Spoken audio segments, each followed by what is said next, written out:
आज तुम्हाला बनवून दाखवणार आहे वाटाणा बटाट्याची भाजी। तर चला रेसिपी सुरू करूया। साहित्य दाखवते।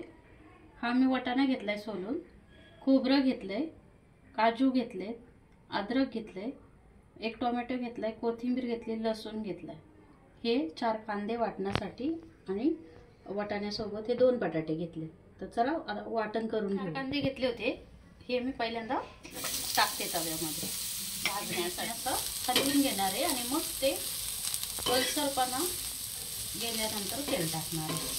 हे कांदा सुकलेला आहे, मी तेल टाकून घेते। तेल जास्त नाही टाकलेलं, थोडंसं एक पळी टाकलेली आणि आता त्यामध्येच हे सुकं खोबरं कापलेलं टाकलं, ते पण वर करून घेऊया।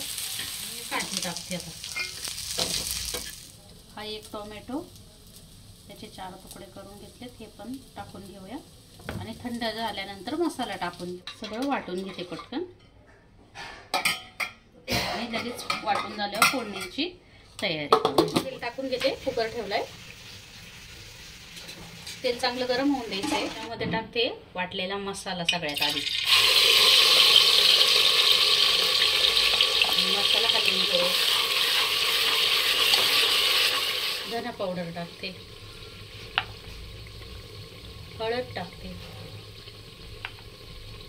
घरगुती मसाला टाकते, लाल मिरची पावडर टाकते आणि हे सगळं चांगलं परतून घेऊया। असं मस्त तेलामध्ये मसाल्यामध्ये असं परतून घेऊया। चांगलं तेल सुटेपर्यंत परतायचंय। बेसन टाकते मी, त्या मसाल्यामध्ये चांगलं परतून घ्यायचंय, त्याचा कच्चा वास नाही आला पाहिजे, असं परतून घेऊया। आणि लगेचच ही 1 चमचा कसुरी मेथी सुद्धा परतून घ्यायची। कलर किती छान आलेला आहे, म्हणजेच मसाला चांगला भाजलेला आहे। कधी तुम्हाला हॉटेलमधली भाजी खाऊ वाटली तर ह्या पद्धतीने बनवा। हे आता त्यात वाटाणा टाकून घेते, मी धुवून ठेवला होता वाटाणा टाकून घेते आणि बटाटा सुद्धा टाकून घेते। 2 बटाटे कट करून घेतले। वाटाणा बटाटा परतून घ्यायचे आणि मीठ सुद्धा लगेचच टाकणार आहे। सुद्धा लगेच टाकणार आहे कारण बटाटा फिक्का लागला नाही पाहिजे।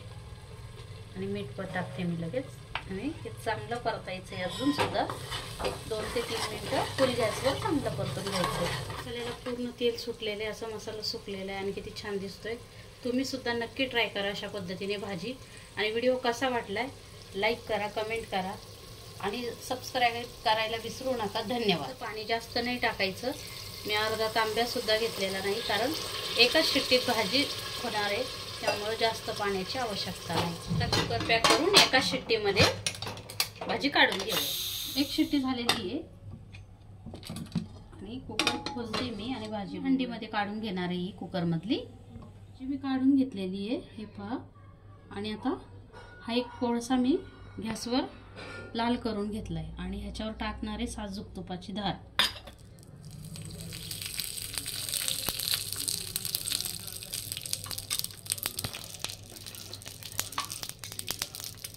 आलू मटरची भाजी कशी वाटली हे नक्की सांगा। आता पुरी सोबत ही भाजी तुम्ही खाऊ शकता। पुरी जर बनवली तर 1 नंबर पुरी भाजी लागणार आहे, नक्की ट्राय करा।